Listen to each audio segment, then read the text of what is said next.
warahmatullahi wabarakatuh. Selamat pagi anak-anak semua. Bagaimana kabar hari ini? Baik-baik semuanya ya? Alhamdulillah. Pertama-tama senang sekali Bapak rasanya bisa berada di kelas ini bersama dengan kalian semua, yang tentunya kita sama-sama akan melakukan salah satu kegiatan yang sangat-sangat bermanfaat untuk kita semua ya. Baik, sebelum masuk lebih dalam lagi, ada pepatah tak kenal maka tak sayang.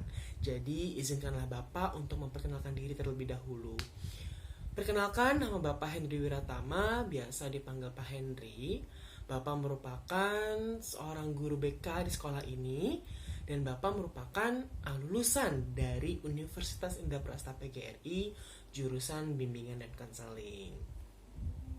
Baik, sudah ada yang tahu hari ini kita akan melakukan kegiatan apa? Belum ya? Baik, jadi pada hari ini kita akan melaksanakan salah satu layanan bimbingan dan konseling, yaitu layanan informasi. Sebelumnya di sini sudah ada yang pernah mengikuti layanan informasi sebelumnya? Belum pernah ada ya? Baik, di sini Bapak akan menjelaskan sedikit tentang layanan informasi. Jadi, layanan informasi itu adalah layanan konseling yang berfokus pada informasi-informasi tertentu agar terhindar dari kondisi negatif yang disebabkan ketidaktahuan kita karena kurangnya informasi yang kita dapat. Kemudian, apa sih tujuannya dari layanan informasi ini? Jadi tujuannya itu agar dikuasainya informasi-informasi untuk keperluan kehidupan kita sehari-hari nantinya. Seperti itu. Dapat dipahami semuanya? Baik. Materi yang akan kita bahas pada hari ini yaitu mengenai kecerdasan emosi. Sebelumnya Bapak mau bertanya, apa sih emosi itu? Ada yang tahu? Iya, silakan Agus.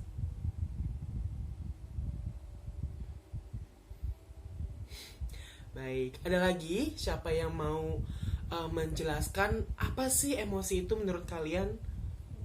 Ya, silakan. Salsa.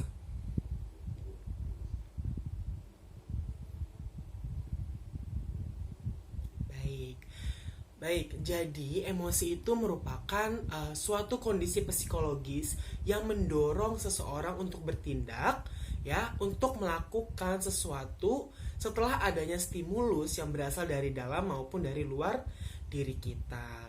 Kemudian, seberapa pentingnya sih emosi dalam kehidupan kita? Ada yang bisa menjawab? Ya, silakan, Lulu.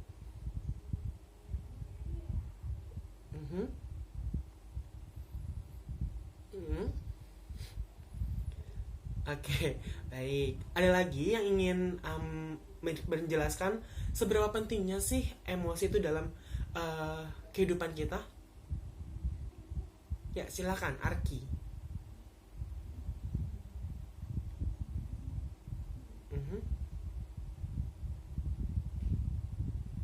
Iya, betul. Jadi, seberapa pentingnya sih emosi dalam diri kita, dalam kehidupan kita gitu ya?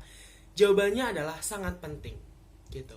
Kalau misal kita tidak tahu emosi itu apa, kita tidak bisa mengendalikan emosi dalam diri kita, dalam jiwa kita gitu. Maka kehidupan kita seperti tidak terkendali, sebab yang mengendalikan diri kita itu adalah kemampuan emosi kita. Misal kalian sudah punya plan nih, ya, sudah memikirkan sesuatu yang akan kalian capai ke depannya. Tapi dengan tidak adanya emosi di dalam diri kita, itu kalian menjadi tidak tergerak, hanya yang ada di pikiran kita, hanya di pikiran kita doang gitu. Apakah tujuan kalian akan tercapai jika caranya seperti itu? Tentu tidak, ya. Tentu tidak akan tercapai tujuan itu yang sudah kita rencanakan jika kita tidak bergerak untuk melakukannya. Maka dari itu, dengan adanya emosi menjadi pengendali kita untuk bergerak, untuk maju. Dan tentunya emosi ini sangat berkaitan dengan pengendalian diri kita. Seperti itu. Kemudian, Apa sih manfaat kecerdasan emosi dalam kehidupan kita sehari-hari? Ada yang tahu? Loh, tidak ada yang mengangkat tangan nih. Berarti tidak ada tahu ya. Baik, jadi kecerdasan emosi dalam kehidupan sehari-hari itu mempunyai manfaat, yaitu untuk mengenali dan mengatasi situasi sulit sebelum keadaan lebih sulit lagi, atau sebelum keadaan menjadi lebih sulit gitu. Dengan memiliki kecerdasan emosi ini akan terhindar, atau kita akan terhindar dari kerentanan terhadap penyakit ya, seperti stres, kecemasan, dan depresi yang mempengaruhi kekebalan tubuh. Begitu. Sudah dapat gambaran ya semuanya ya?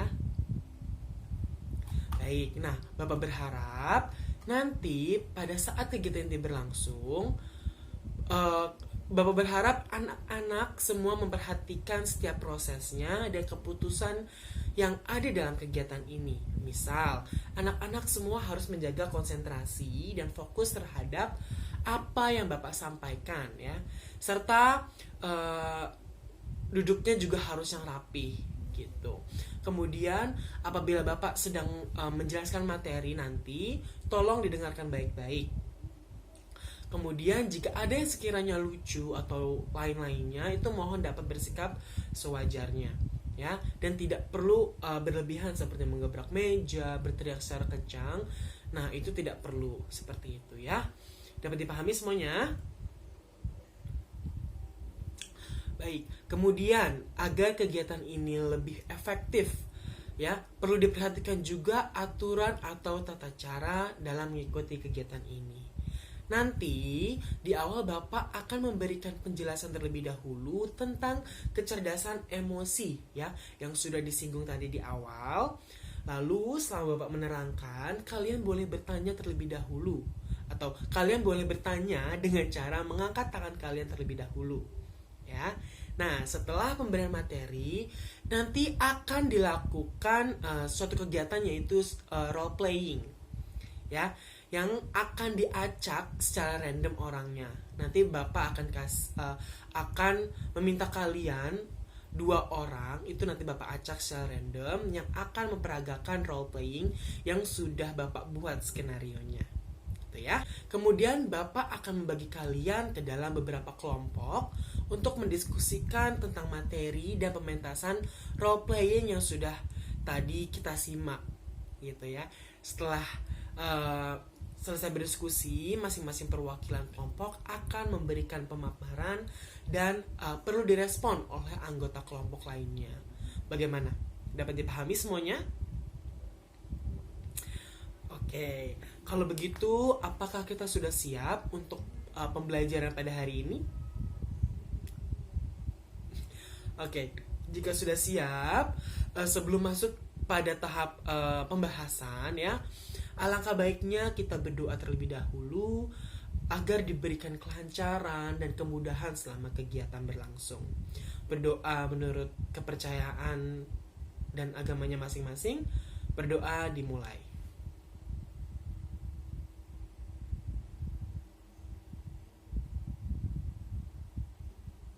Berdoa selesai. Baik, anak-anak semuanya, pada kegiatan hari ini kita akan membicarakan mengenai kecerdasan emosi. Apa sih emosi itu? Ya. Jadi emosi itu merupakan kondisi psikologis yang mendorong seseorang untuk bertindak atau melakukan sesuatu ya setelah adanya stimulus yang berasal dari dalam maupun dari luar diri kita. Nah, dalam Dictionary of Psychology, emosi adalah sebagai suatu keadaan yang terangsang dari organisme, mencakup perubahan-perubahan yang disadari, yang mendalam sifatnya dari perubahan dan perasaan ya. Perasaan atau feelings itu adalah pengalaman disadari yang diaktifkan ya, baik oleh perangsang eksternal maupun oleh bermacam-macam keadaan jasmania gitu. Emosi seringkali disamakan dengan perasaan, namun keduanya berbeda. Emosi bersifat lebih intens dibandingkan perasaan, sehingga perubahan jasmaniah yang ditimbulkan oleh emosi lebih jelas dibandingkan perasaan gitu. Kemudian ada fungsi emosi. Bagi manusia, emosi tidak hanya berfungsi untuk survival atau sekedar untuk mempertahankan hidup seperti layaknya pada hewan. Akan tetapi, emosi juga berfungsi sebagai energizer atau pembangkit yang memberikan kegairahan dalam kehidupan manusia. Sebagai sarana untuk mempertahankan hidup, ya, emosi memberikan kekuatan pada manusia guna membela dan mempertahankan diri terhadap adanya gangguan atau rintangan. Adanya perasaan cinta, cemburu, marah, atau benci yang membuat manusia dapat menikmati hidup dalam kebersamaan dengan manusia lainnya. Sebagai pembangkit, emosi positif seperti cinta itu memberikan pada kita semangat ya dalam bekerja, bahkan juga semangat dalam untuk hidup. Sebaliknya, emosi yang negatif seperti sedih, benci itu membuat kita merasakan hari-hari yang suram dan nyaris tidak ada gairah untuk hidup ya. Kemudian sebagai pembawa pesan, emosi memberitahu kita bagaimana keadaan orang-orang yang berada di sekitar kita, terutama orang-orang yang kita cintai, kita sayangi, ya, sehingga kita dapat memahami dan melakukan sesuatu yang tepat dengan kondisi tersebut. Bayangkan jika kita tidak ada emosi, kita tidak tahu bahwa teman sekelas kita sedang sedih karena baru meninggal oleh orang tuanya. Mungkin kita akan tertawa-tawa bahagia, sehingga dapat membuat teman-teman atau membuat teman kita merasa dan tidak bersikap empati terhadapnya. Kemudian secara umum terdapat sekurang-kurangnya 7 fungsi emosi bagi manusia. Yaitu 1, menimbulkan respon otomatis sebagai persiapan menghadapi krisis. Bayangkan, tiba-tiba kalian bertemu dengan seekor ular. Kalian mungkin merasa terkejut ya, dan lalu melompat. Karena terkejut itulah maka kalian selamat dari gigitan ular. Bayangkan juga saat kalian bertemu harimau di hutan. Karena kalian takut, maka kalian melarikan diri, ya kan? Tanpa berpikir apapun, kalian lari begitu saja. Artinya apa? Keadaan krisis bisa dilewati karena kalian memiliki respon otomatis. Gitu. Kalian otomatis merespon ular dengan melompat dan merespon harimau dengan berlari. Seperti itu. Kemudian selanjutnya yaitu menyesuaikan reaksi dengan kondisi khusus. Misal, kalian sedang berlayar di lautan dengan kapal laut. Saat itu ada badai besar yang menerjang. Kapal kalian digoncang ke sana kemari, ya. Bisa jadi karena emosi cemas, kalian jadi lebih waspada. Kalian lalu memakai pelampung, ya kan, berpegang erat atau melakukan tindakan keamanan lainnya. Seperti itu. Kemudian yang ketiga itu memotivasi tindakan yang ditujukan untuk pencapaian tujuan tertentu. Emosi-emosi tertentu mendorong seseorang untuk melakukan tindakan tertentu. Misal, pada saat mengalami emosi cinta. Karena emosi itu, kalian berbuat macam-macam hal untuk menarik perhatian yang kalian cintai. Seperti itu. Kemudian yang keempat, mengkomunikasikan sebuah niat pada orang lain. Jika kalian sedang marah, apa pesan Anda? Kalian mungkin berpesan bahwa Anda tidak ingin disepelekan, ya kan? Mungkin kalian berpesan bahwa mungkin kalian berpesan bahwa kalian ini ingin memukul orang yang membuat kalian marah. Mungkin juga kalian berpesan akan membalas dendam padanya. Nah, intinya ada pesan di balik emosi Anda. Kemudian yang kelima, meningkatkan ikatan sosial. Apa jadinya jika hubungan sosial kalian dengan orang lain tanpa adanya emosi? Hubungan itu hambar kan? Ya kan? Nah, tidak akan ada rasa dekat yang terbangun. Dengan adanya emosi yang positif seperti rasa bahagia, penerimaan, sayang, kegembiraan, kedamaian, itu akan membuat hubungan sosial yang ada semakin erat. Kalian semakin dekat dengan teman-teman kalian karena terbangunnya emosi yang positif yang terus-menerus lebih kuat dalam hubungan itu. Kemudian yang keenam, itu mempengaruhi memori dan evaluasi. Contoh, Dedi bertemu dengan seorang bernama Evi gitu. Wajahnya cantik, ya kan? Nah, mereka berkenalan nih. Setelah berkenalan, emosi yang dialami Dedi maupun Evi pada saat kencan akan menjadi tolak ukur. Apakah kencan itu akan diingat kuat atau dilupakan? Jika Dedi maupun Evi merasakan emosi suka yang kuat, ya, boleh jadi mereka akan beranjak ke kencan berikutnya. Jika mereka tidak merasakan apa-apa, maka boleh jadi akan saling melupakan atau hanya sampai di situ saja. Seperti itu. Dan yang terakhir, yang ketujuh, yaitu meningkatkan daya ingat terhadap memori tertentu. Seseorang akan lebih mengingat kembali kenangan-kenangan yang diliputi oleh emosi yang kuat. Misalnya, saat Anda ditinggal mati oleh orang tua Anda. Ya, kalian mengingatnya kuat karena saat itu kalian merasakan kesedihan yang sangat, gitu kan? Begitu juga saat kalian sedang mengingat saat-saat dimana kalian merasa sangat ketakutan. Misalnya diancam preman, ya, diserang anjing atau yang lain-lain. Jadi di sini tuh seperti trauma dalam suatu kejadian seperti itu. Kemudian ada kematangan emosi. Nah, kematangan emosi ini adalah kemampuan untuk mengekspresikan perasaan yang ada dalam diri secara yakin dan berani, dan diimbangi dengan pertimbangan-pertimbangan akan perasaan dan keyakinan individu lainnya.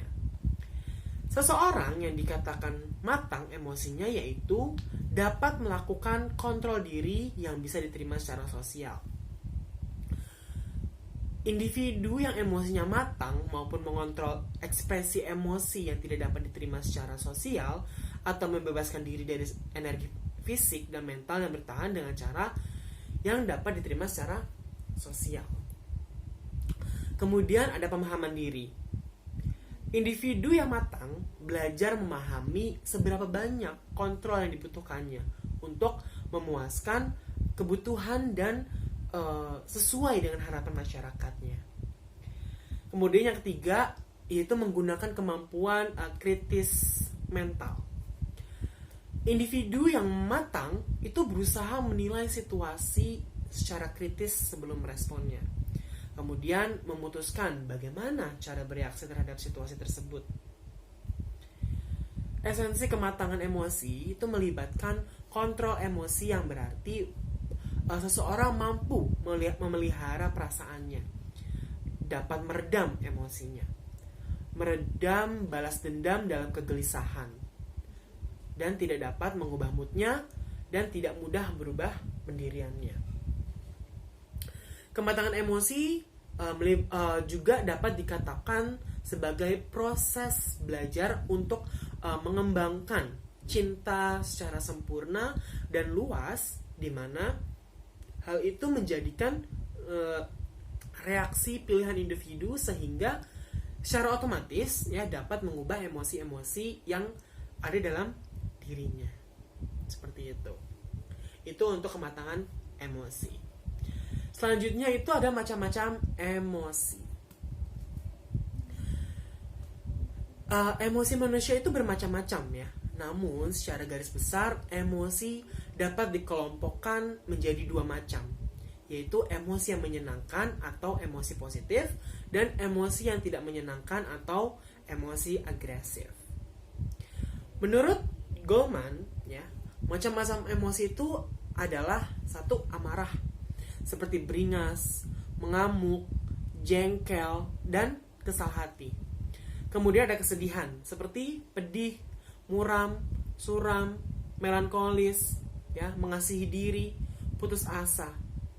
Kemudian ada rasa takut seperti cemas, gugup, khawatir, was-was, ya, perasaan tidak takut sama sekali, terus waspada dan tidak tenang. Kemudian ada kenikmatan seperti senang, bangga, bahagia, gembira, riang, dan juga puas gitu. Kemudian ada cinta seperti penerimaan, persahabatan, kepercayaan, hormat, kemesraan, dan kebaikan hati. Kemudian ada terkejut seperti terkisap dan terkejut ya. Kemudian ada jengkel seperti hina, jijik, muak, dan tidak suka. Dan yang terakhir ada malu ya, seperti malu hati dan kesal gitu. Semua emosi pada dasarnya adalah dorongan untuk bertindak. Jadi berbagai macam emosi itu mendorong individu untuk memberikan respon atau bertingkah laku terhadap stimulus yang ada. Kemudian ada kecerdasan emosional. Istilah emotional intelligence atau sering diterjemahkan dengan kecerdasan emosi itu menjadi sangat terkenal di seluruh dunia semenjak seorang psikolog New York bernama Daniel Goleman itu menerbitkan bukunya dengan judul Kecerdasan Emosi pada tahun 1995 ya. Tak kurang pejabat tinggi Gedung Putih waktu itu ya menganggap emotional intelligence sebagai sesuatu yang baru dan layak diperhatikan. Menurut Goleman, kecerdasan emosional adalah kemampuan seseorang untuk mengatur kehidupan emosinya dengan inteligensi, menjaga keselarasan emosi dan pengungkapannya melalui keterampilan kesadaran diri, pengenalan diri, motivasi diri, empati, serta keterampilan sosial. Daniel Goleman itu mengatakan bahwa kecerdasan emosi bukan berarti memberikan kebebasan kepada perasaan ya untuk berkuasa, melainkan mengelola perasaan sedemikian rupa sehingga terekspresikan secara tepat dan efektif. Kemudian adapun unsur-unsur dalam kecerdasan emosi itu adalah satu, mengenali emosi diri ya, seperti mengenali emosi diri itu seperti apa, yaitu mengetahui apa yang dirasakan pada suatu kondisi tertentu dan mengambil keputusan dan pertimbangan yang matang ya, serta memiliki tolak ukur yang realistis atau kemampuan diri dan kepercayaan diri yang kuat. Orang-orang yang peka akan suasana hati itu mereka akan mandiri ya, dan yakin akan batasan-batasan yang akan mereka bangun. Kesehatan jiwanya bagus dan cenderung berpendapat positif akan kehidupannya. Kemudian ada mengelola emosi. Nah, mengelola emosi itu merupakan kemampuan individu dalam menangani emosinya dengan baik ya, sehingga berdampak positif dalam melaksanakan tugasnya. Peka terhadap kata hati sehingga dapat mencapai tujuannya.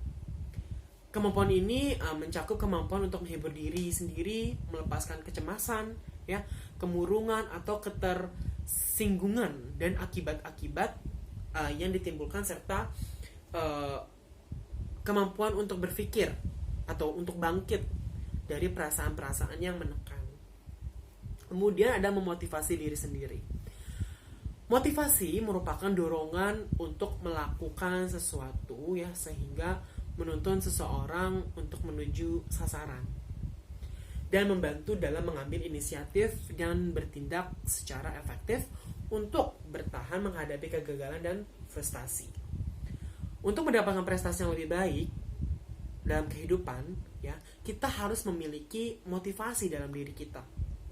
Yang berarti memiliki ketekunan untuk menahan diri terhadap kepuasan dan mengendalikan dorongan hati, serta mempunyai perasaan motivasi yang positif, yaitu antusias, gairah, optimis, dan keyakinan diri. Nah, dalam pembelajaran, motivasi dipandang sebagai dorongan mental yang menggerakkan dan mengarahkan perilaku manusia, termasuk perilaku belajar. Motivasi belajar itu sangat penting dalam pembelajaran, khususnya bagi siswa dan guru. Di antaranya, bagi siswa, motivasi itu dapat menyadarkan kedudukan, ya, pada awal belajar. Proses dan hasil akhir itu menginformasikan tentang kekuatan usaha belajar, terus yang dibandingkan dengan teman sebaya, ya, mengarahkan kegiatan belajar serta membesarkan semangat belajar. Kemudian ada 3 komponen utama dalam motivasi, yaitu 1, kebutuhan, dorongan, dan tujuan. Yang kedua, mengenali emosi orang lain. Dan yang ketiga adalah membina hubungan. Selanjutnya yaitu mengelola kecerdasan emosi dalam pembelajaran. Nah, pembelajaran itu merupakan bantuan yang diberikan pendidik agar dapat terjadi proses perolehan ilmu dan pengetahuan, penguasaan kemahiran dan tabiat, serta pembentukan sikap, ya, dan kepercayaan pada peserta didik. Dengan kata lain, pembelajaran adalah proses untuk membantu peserta didik agar dapat belajar dengan baik. Pembelajaran yang berkualitas itu tergantung dari motivasi belajar atau motivasi pelajar dan kreativitas pengajar. Pembelajaran yang memiliki motivasi tinggi itu ditunjang dengan pengajar yang mampu mengelola kecerdasan emosi siswa akan membawa pada keberhasilan pencapaian target belajar. Nah, target belajar itu dapat diukur melalui perubahan sikap dan kemampuan siswa melalui proses belajar. Ada beberapa cara yang dilakukan untuk mengembangkan kecerdasan emosi dalam pembelajaran, yaitu 1, menyediakan lingkungan yang kondusif. Yang kedua, menciptakan iklim pembelajaran yang demokratis. Yang ketiga, mengembangkan sikap empati dan merasakan apa yang dirasakan oleh peserta didik. Yang keempat, membantu peserta didik untuk menemukan solusi dalam setiap masalah yang dihadapinya. Kemudian yang kelima itu melibatkan peserta didik, ya, secara optimal dalam pembelajaran, baik secara fisik, sosial, maupun emosional. Kemudian ada merespons setiap perilaku peserta didik secara positif dan menghindari respon negatif, ya. Kemudian yang terakhir itu menjadi teladan dalam menegakkan aturan dan disiplin dalam pembelajaran. Baik. Emosi pada anak itu adalah, atau emosi anak itu adalah aspek pendidikan yang selalu ditinggalkan dan dianggap remeh oleh para pendidik. Sistem ranking yang diterapkan di sekolah itu masih dipandang pro dan kontra oleh psikologi dan pendidik. Padahal sistem ranking baik untuk anak-anak yang cerdas sehingga perkembangan emosinya itu dapat optimal. Kurangnya perhatian terhadap faktor emosi di dunia pendidikan terhadap anak itu dapat dicontohkan dengan guru yang menghina siswa di dalam kelas. Guru tidak dapat memberikan hadiah dan hukuman yang tepat terhadap siswa yang berprestasi dan yang tidak berprestasi. Nah, membangun naskah emosi yang sehat pada anak dapat dilakukan dengan berbagai cara. Itu seperti berikut. 1. Ajarkan nilai-nilai budaya di mana anak hidup. Yang kedua, kenali dulu emosi-emosi yang menonjol. Baru kita mengajarkan emosi-emosi itu kepada anak. Guru bisa mengasah kecerdasan emosional anak yang menonjol.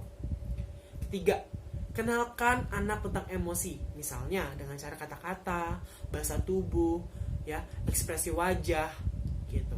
Yang keempat, buatlah disiplin yang konsisten antara guru dan siswa. Yang kelima, ajarkan pada ekspresi emosi apa yang dapat diterima oleh lingkungannya. Yang keenam, tunjukkan perilaku yang dapat diimitasi atau ditiru oleh anak secara langsung. Dan yang ketujuh, pupuk rasa empati dengan sesama. Dalam hal ini, berkaitan dengan materi yang kita bahas pada hari ini, ternyata pikiran dan perasaan itu sesungguhnya menentukan apa yang kita lakukan. Jadi sebaiknya jika kalian sedang emosi, kenali terlebih dahulu apa penyebab kalian emosi. Ya, belajar mengenali diri sendiri sehingga kalian dapat mengontrol atau dapat mengendalikan diri dengan positif. Seperti itu. Baik, selesai sudah ya penjelasan materi tentang kecerdasan emosi ini. Nah, sekarang kita akan melakukan sebuah role playing ya, yang akan Bapak pilih secara random sebanyak 2 orang ya. Kalian tidak perlu khawatir karena Bapak sudah menyiapkan skenario 2 orang berinteraksi tentang kecerdasan emosi ini ya. Di sini Bapak akan memilih siapa ya? Rani dan Bayu ya. Oke, Rani dan Bayu silakan maju untuk memperagakan role playing yang sudah Bapak siapkan skenario-nya ya. Beri tepuk tangan dulu untuk Rani dan Bayu. Silakan Bayu, yuk memperagakannya.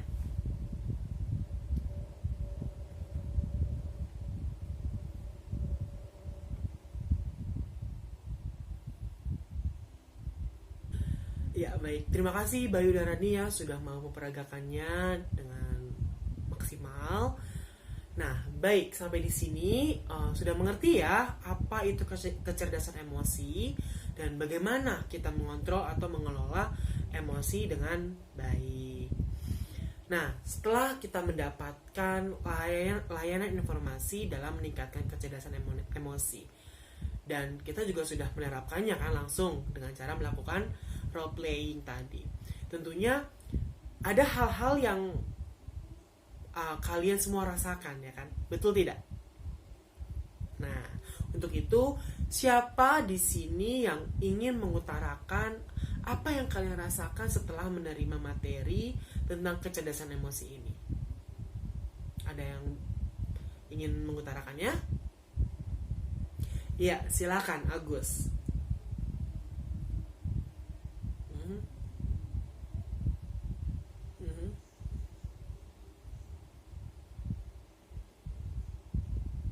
Ya. Oke, baik. Terima kasih Agus ya. Selanjutnya, siapa lagi yang ingin mengutarakannya? Oke, ayo, silahkan.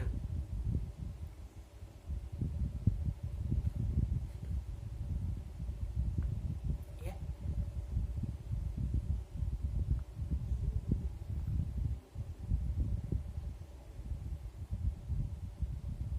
Baik, terima kasih Ayu. Nah, anak-anak semua, demikian materi tentang cara meningkatkan kecerdasan emosi.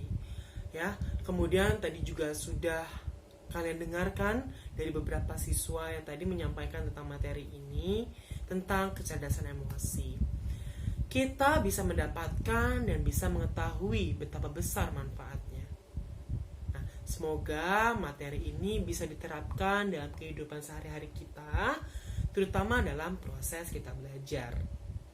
Nah, anak-anak, alhamdulillah kita semua telah melakukan satu layanan dalam bimbingan konseling, yaitu layanan informasi khususnya dalam kecerdasan emosi. Insya Allah pada kesempatan yang lain ya, kesempatan yang akan datang, kita bisa membicarakan tentang layanan informasi yang lainnya. Bapak akhiri pertemuan pada hari ini. Wassalamualaikum warahmatullahi wabarakatuh.